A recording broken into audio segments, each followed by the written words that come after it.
Turtles have travelled the Earth's oceans for more than 150 million years, long enough to see the dinosaurs come and go. Presumably, with age comes wisdom, because turtles do their utmost to avoid us humans and the havoc we wreak. There are 7 species of marine turtle found in tropical waters around the world, all of which are now endangered. Arguably the most impressive is the giant leatherback, biggest sea turtle of all.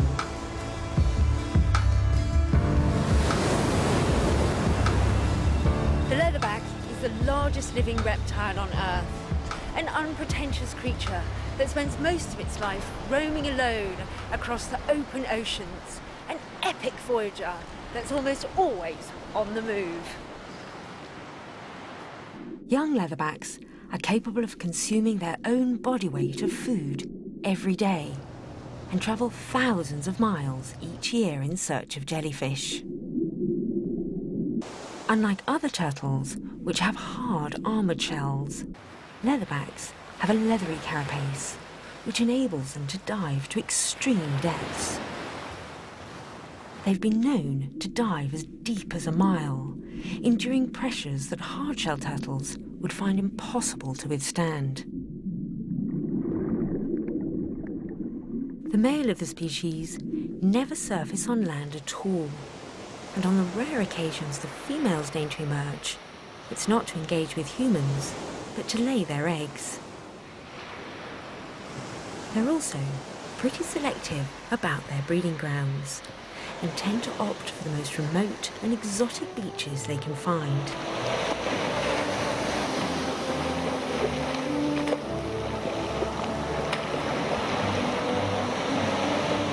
Despite their international credentials, there have been calls to classify leatherbacks as a British species. Because while you might not tend to associate turtles with these conditions, leatherbacks actually like hanging out in our waters.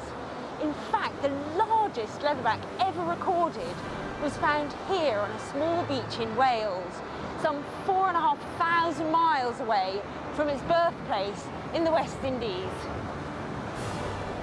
This sand sculpture is a replica of that exceptional turtle. It was 9 foot long and weighed an astounding 144 stone. That's the same as a small car. Just imagine what kind of a stir it must have caused amongst local bathers. But it wasn't just the largest of its kind. It was also the oldest, having lived to the ripe old age of 100. Sadly, its centenary wasn't marked by a telegram from the Queen or a surprise birthday picnic. In fact, the leatherback wasn't here to celebrate its life at all, because when it was washed up on the shore, it was already dead. Like many of its kind, it had been trapped in fishing nets and drowned. Today, its remains are on display in the Cardiff Museum, where it'll no doubt spend its next 100 years. In the last 2 decades, the number of leatherbacks has plummeted by over 90%, and they're now classified as critically endangered. Unless drastic measures are taken, they may be extinct in just 10 years. Like many creatures, the greatest threat to turtles comes from man. The biggest culprit is the fishing industry, whose efforts to feed our inexhaustible appetite for shrimps and tuna result in hundreds of thousands of turtles being accidentally caught every year. Others are targeted for their eggs, meat and shells. This is the brutal reality of turtle extinction. Oh. He's cutting the turtle open while it's still alive. This footage, we can't even broadcast it. It's too awful. I really don't want to watch this.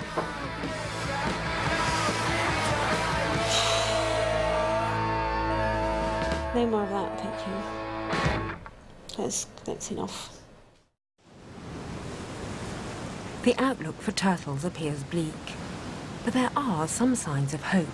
as conservationists are intensifying efforts to monitor the species and protect numbers. One such project has been set up in their exotic breeding grounds in the West Indies.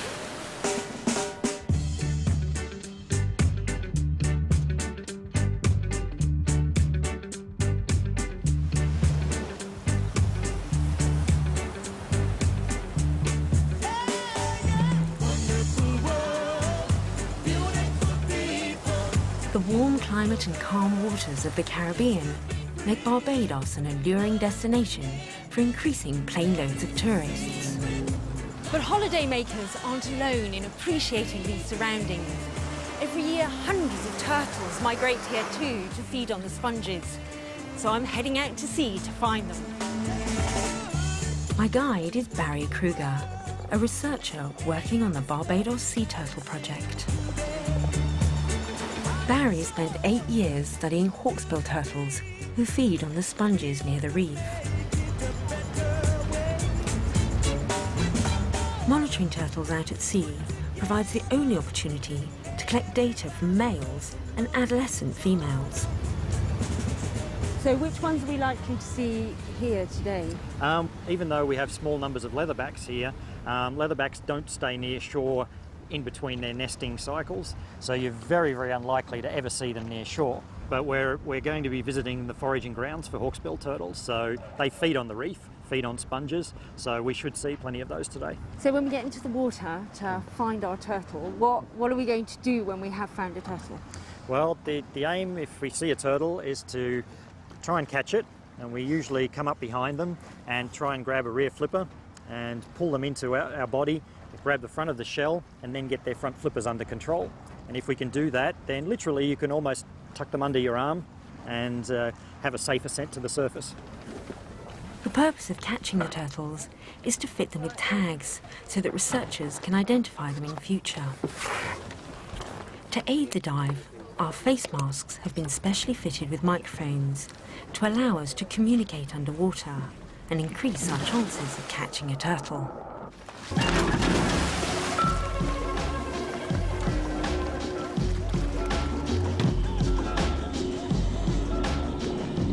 Oh, it's just beautiful.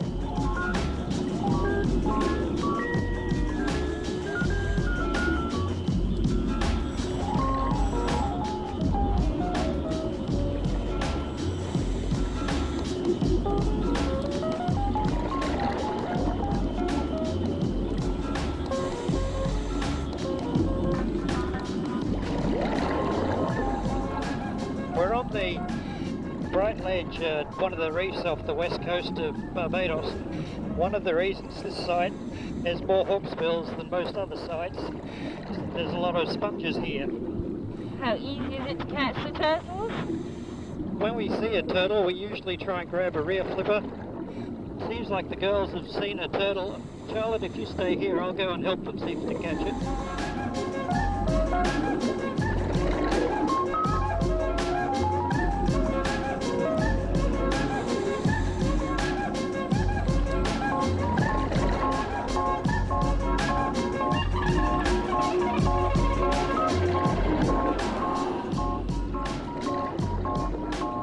Oh, you got one! Excellent.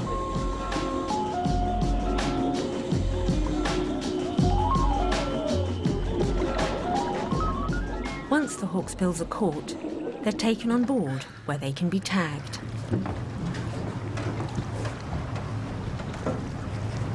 So this looks like it might be quite painful tagging. Well, it's probably a little bit like getting your ears pierced. A Right. short, sharp pain and then there's nothing to it. Most of the time there's very little reaction from the turtles. Right. So is she or he likely to wriggle a lot? Probably not. Probably Hold them not. tight. Hold low. You don't want to get bitten by a hawksbill. No, a hawksbill has a good strong bite on it, so we'd like to avoid that. You certainly Right. don't want to do this unless you know what you're doing. Right. So we'll just line that up, and as I said, it's just like getting an ear pierced. Once we're ready, we do it nice and quickly, and we just press that down, and we're all done. All over. There we go. Each tag has a unique number that identifies the turtle. Should the turtle be recaptured, its details can be accessed via a database, providing vital information on migration patterns and growth rates. The next thing is to do some measuring. Standard turtle measurements are to measure how long and how wide they are. The shell is a good place to do that. So we take a curved measurement, which we use a flexible tape measure for. The first measurement is... The size and weight of the turtles indicates their sexual maturity, which in turn can be used to estimate population size. 41.4. 41.4. All right. Okay, here we go. Because you can't be sure if a turtle is male or female by just looking at it, Barry performs a minor operational procedure called a laparoscopy. Okay, you all right? good. Yep. I never thought I'd be assisting on a turtle laparoscopy. Normally, no reaction to this. The big thing to remember is that reptiles are very different to mammals. As I said, we've cleaned this area up, rubbed it down. We're well away from the arteries and the blood vessels. With reptiles, in many cases, particularly doing field work, anaesthetics cause more problems in reptiles than they solve. You might feel this by when you're actually holding the turtle. Once we go through, there we go. Do you feel that? There's a little ease off in the tension there, so I think we're through. We'll just actually put the scope down now and double check that we're through. So you're now looking down into the turtle tummy. What can you see? What I see here is we're just seeing part of the lung, and we go back and look for the gonads, and we've actually just found that this is a boy. But this is fantastic because otherwise you'd never actually get to take all these measurements from a male. I mean, That's they never right. come up onto the shore. That's exactly right. Laparoscopies are very important. They allow us to separate out the data from male to female and have a look at what the two sexes are doing, and that can have very important management implications. Right, so in terms of turtle conservation, this is the essential work. It is. All right, well, we're done with this one, so we're getting turned up the right way. And okay, so I'll just grab hold of him there, turn him around. there we go. And he's very None active. the worse for wear. None the worse for wear, all ready to go back into the water. Yes. Unaware that its existence has now been registered and will continue to be monitored, the hawksbill is released to fight another day. But how long marine turtles survive remains to be seen.